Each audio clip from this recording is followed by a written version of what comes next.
So part two of our interview with HM Seoul, and I said there was more to come because not only to be an MLC, but you want to start a political party. Yes. Okay. So, yes. Okay. This, I mean, what is going on?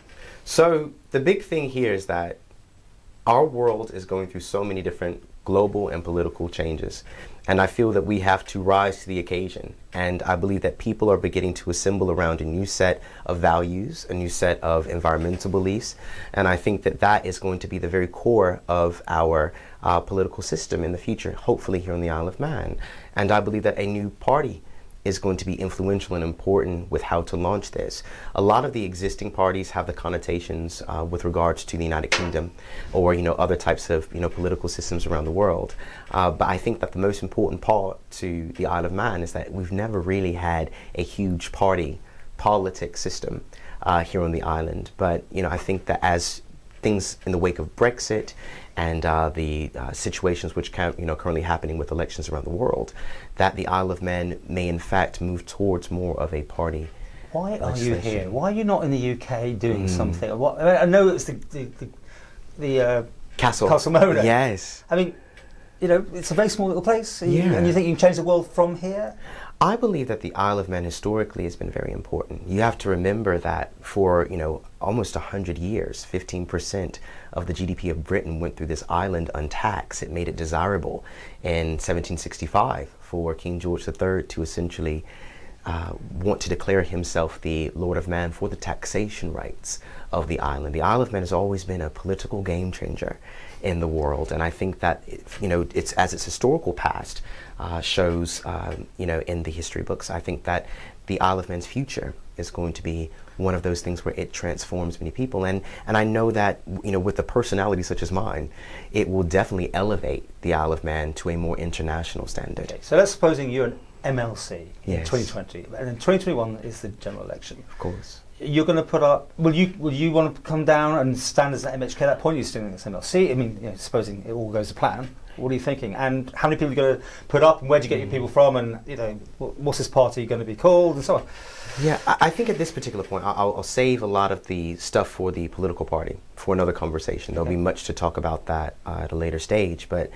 At this particular point, I'm not sure yet. I want to actually begin to be in the process and figure out if the Legislative Council can actually adapt to its mandate within government. Okay, so if you don't become policy. An MLC, you'll scupper the whole thing? Yeah, you'll then go for MHK? I will run for MHK. Right. I believe it's very important that, a person such as myself runs. I mean, like I said, there's not a single person right now in government that can represent the vast array of the international communities that we have here on the island.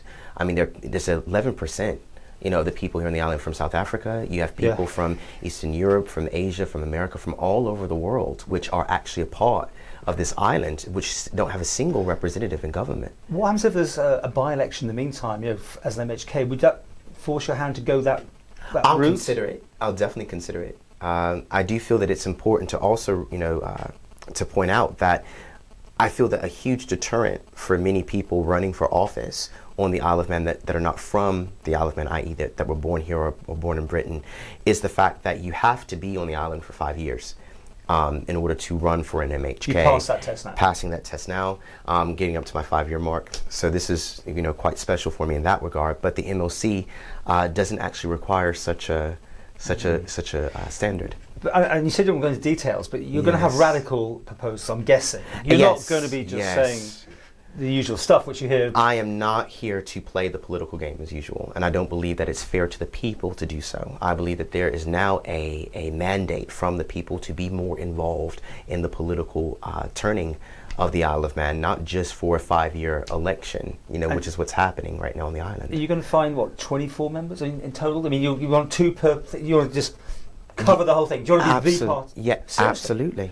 Absolutely. I think that is the key thing. I feel that if you're going to step out there and you're going to want to see observable transformations and changes on the Isle of Man, I don't believe that the independent style system is going to deliver the outcomes that are necessary and needed for political reform on the island. There are going to be people watching this who think, yes, what are you on? Well, this is it. Well, all they have to do is turn on their TV, watch BBC, watch ITV. You see what's happening in Westminster. You see what's occurring with Brexit. It's the thing that we now need to unify the island around a whole new set of ideas and plans and strategies.